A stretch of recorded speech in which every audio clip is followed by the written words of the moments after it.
From Korea to Germany. From Alaska to Puerto Rico.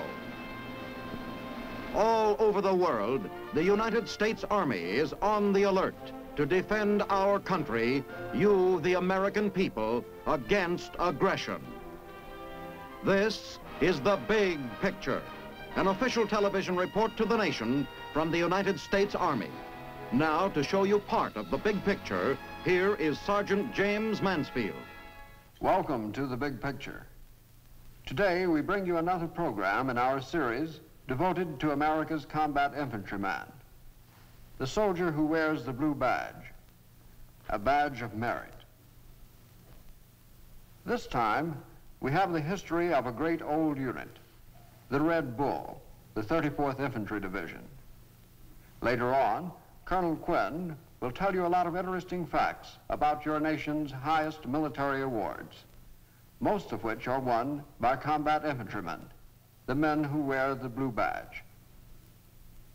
To tell you more about our story, we take you to the office of Colonel William W. Quinn. How do you do, ladies and gentlemen? Today we honor the 34th, or Red Bull Division.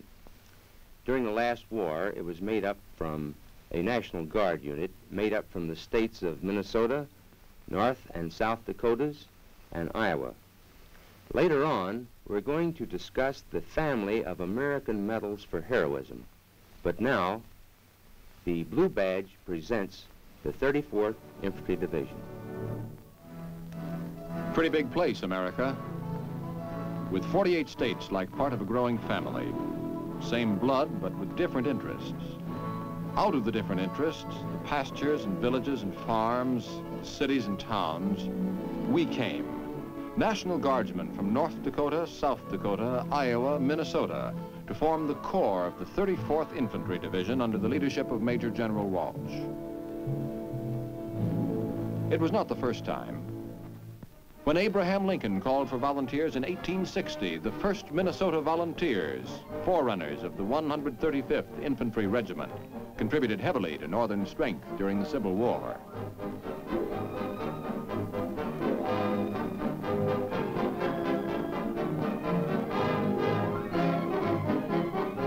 And again in 1918, men from these states volunteered to fight for America, formed the 34th Division, excelled on the field of battle.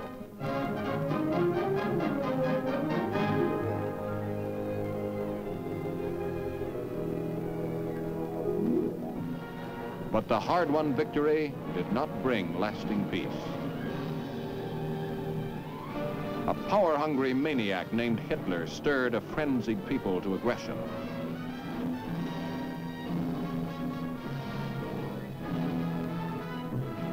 Once again, men from the Midwestern states left their homes for the training camps. Long hours, long days, tired feet, aching backs, turned peaceful civilians into hardened soldiers. Almost before we knew it, we were on our way. A trip to parts unknown. There was no turning back now.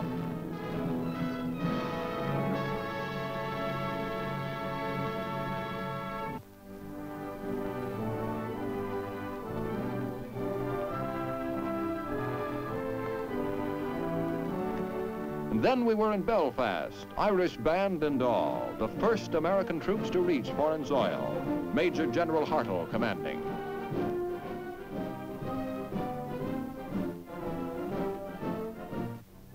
More training days lay ahead, even more rugged than in the States. We did so well that 80% of the crack 1st Rangers were Red Bull men. Then training came to an end. We were on our way. We were in our starting blocks waiting for the gun to go off. Every man had his own way of passing time.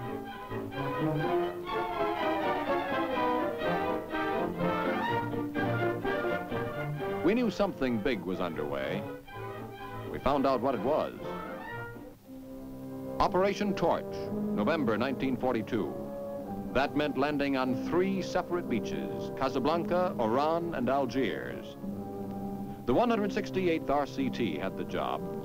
They helped establish bases for a final assault on Tunis.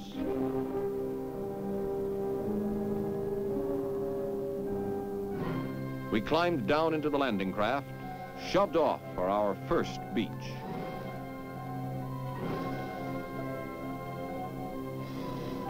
We were covered by big guns.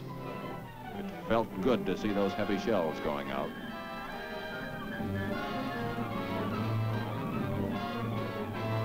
Big guns are a help, but the actual fighting and mopping up was left to us.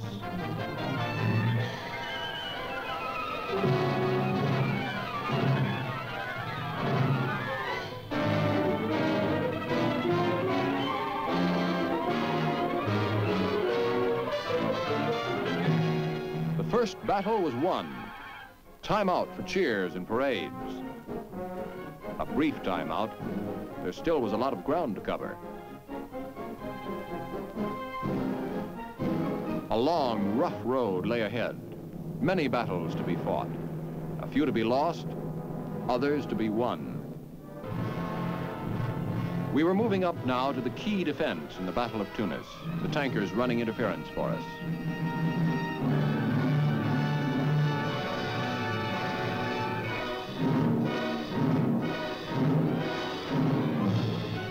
But the Nazis rushed through Faid, pushed their way back to Kasserine Pass, with armored columns advancing in a three-pronged assault. We lost 2,500 of our buddies. Rommel, the old desert fox, was in the driver's seat at Kasserine. German air power ruled the skies. Then, on the verge of defeat, we dug in with the French and British and drove them back.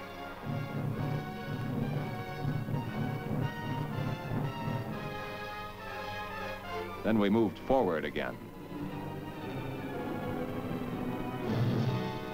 But there still was some of the bloodiest fighting of the Tunisian campaign left. A pile of twisted rock known as Hill 609. The enemy had height, observation, fortified positions, and good fields of fire.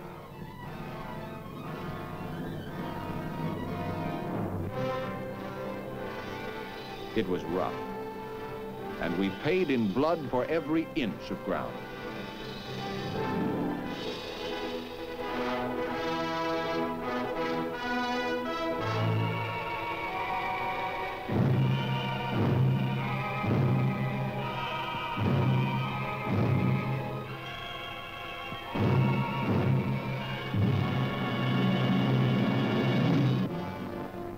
But we won that battle too. The toughest in the Tunisian campaign, and on May 1st we held the summit of Hill 609.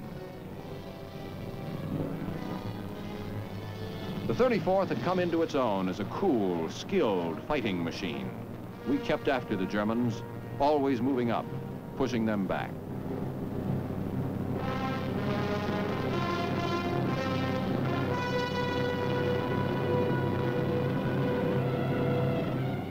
Strut and pomp of Hitler's crack troops shriveled inside their battered uniforms. The peace-loving American had become a superior soldier. Now he was receiving a conqueror's tribute.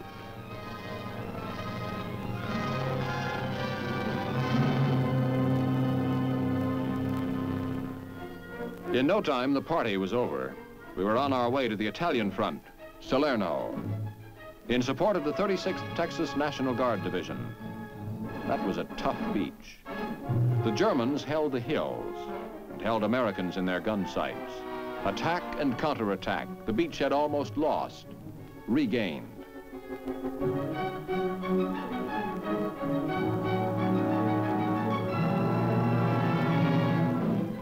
The craft was very heavy. Our artillery was a prime target. Only our Allied anti-aircraft kept them off, made them pay.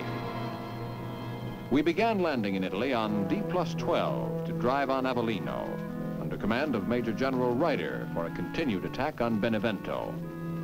The 34th was fully committed to the long, arduous, bitter Italian campaign. First, the push across the Volturno River, 3 desperate crossings, battling the elements in addition to mines, rifles, machine guns, mortar, artillery. Names that will never be forgotten. Dragoni, Ruviano, and a half-dozen other small towns too hard to pronounce.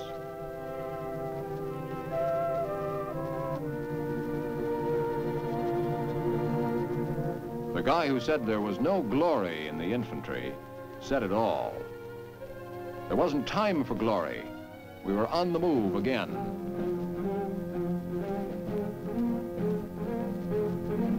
Mud, mules, mountains.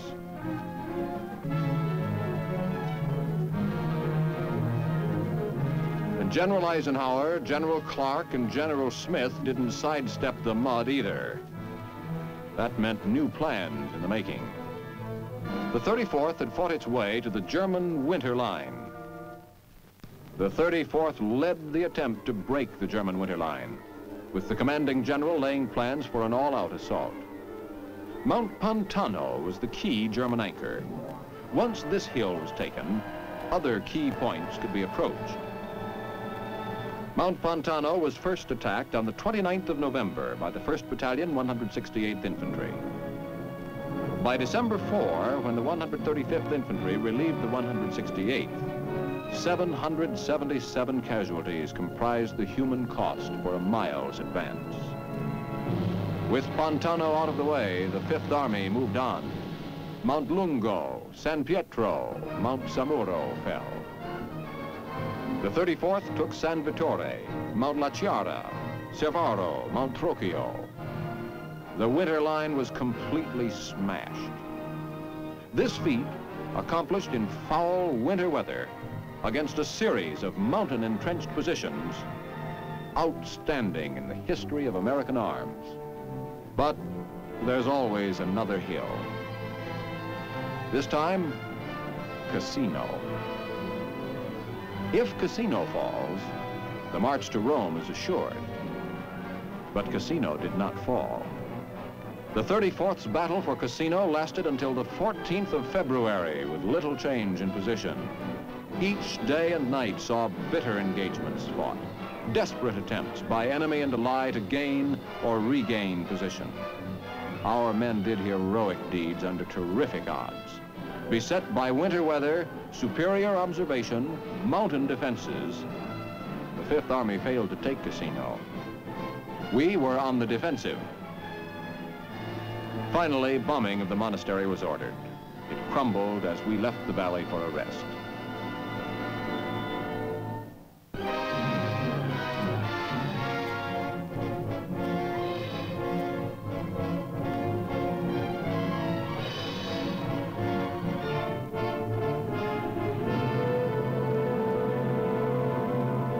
Meanwhile, the 6th Corps opened up the Anzio beachhead, a flanking maneuver. On the 27th of March, the 34th relieved the 3rd Division on the Anzio beachhead, D+64. Broken-in replacements on the line dug in, waiting for the breakthrough.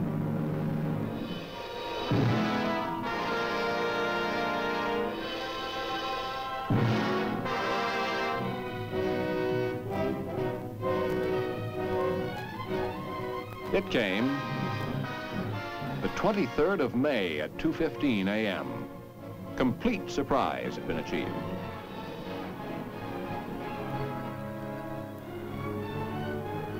The 135th Infantry was part of Task Force A under Major General Harmon. All the first day objectives were taken. On we went.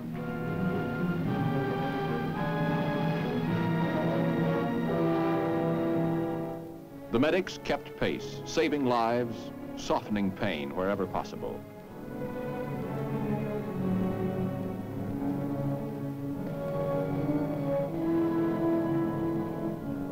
German resistance at Lanuvio finally broke about the 1st of June, and we were off on a mad dash to Rome.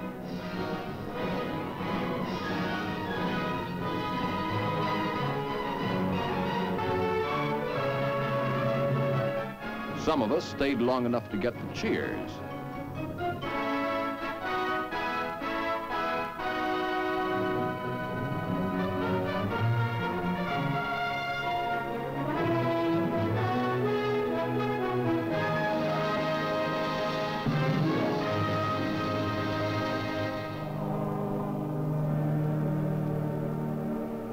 But for most, we moved across the city's flank and without halting, speeding up the west coast, capturing the great port of Civitavecchia, moved quickly northward to the Tarquinia area, there enjoying an all too short rest.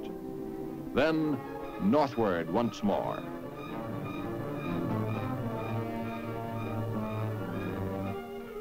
Now, for the first time in Italy, we had a real rest. Hot showers, clean clothes.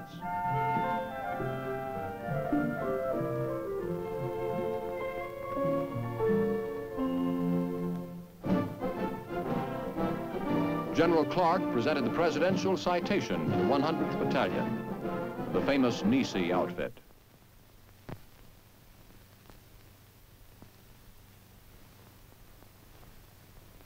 You are always willing to close with the enemy. He has no bluff on you, and you've always defeated him. And let me tell you again, the 34th Division is proud of you, the 5th Army is proud of you, America is proud of you. And I know that whatever future action you go into, you will conduct yourselves with glory and bring about the peace that we are entitled to. Good luck to you, and God bless you. But wars do not wait on honors. The enemy still held north of the Arno. They had dug in as they had dug in at the winter line north of Naples and at the Gustav line, at Cassino. Now the Gothic line barred the way through the Apennines. The Po Valley was as heavily and effectively guarded as was the Liri. Once again, winter weather, fatigue, casualties, supply joined the German defenses. The attack ground to a halt. A long winter holding action followed. Numerous attack plans were made, but execution was delayed due to the miserable weather and resulting road conditions.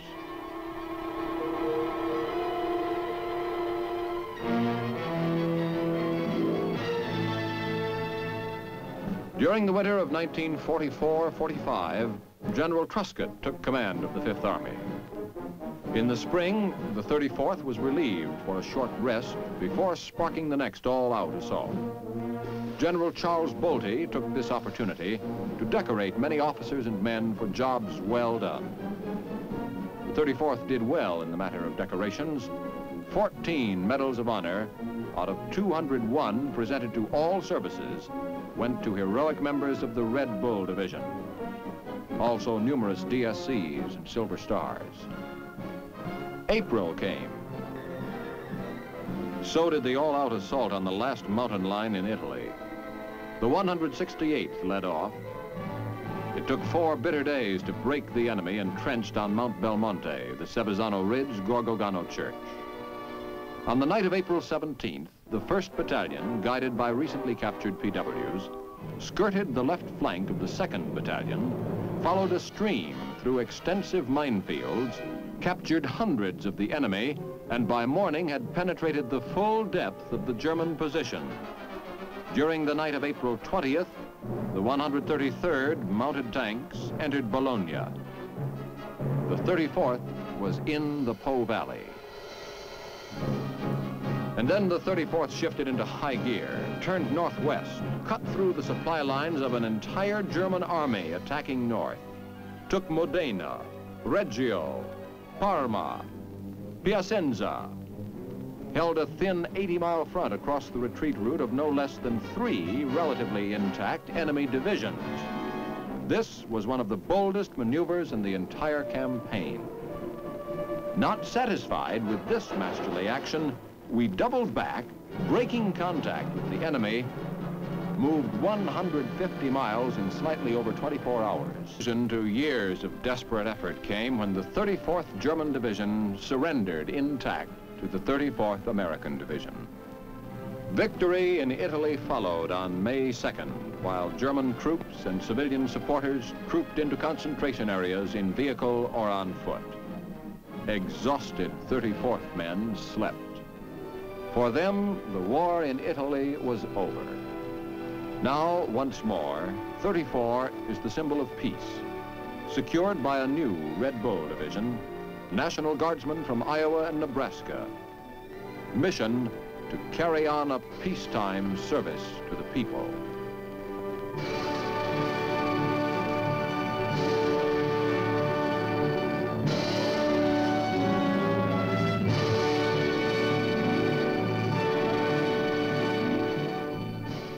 Without further ado, ladies and gentlemen, let's take a look at the United States family of medals for heroism. The first of these is the Bronze Star Medal. This medal was created in 1944. However, it was made retroactive to Pearl Harbor to take care of those actions and those performances involving bravery that took place that day and from 41 to 1944. This medal is given for acts of heroism against the enemy and involves or entails one spontaneous or calculated act. This medal is also given for meritorious service. But a V on the ribbon, a V for valor or for victory, denotes that the medal was given for heroism and not for meritorious service. The next medal is the Silver Star.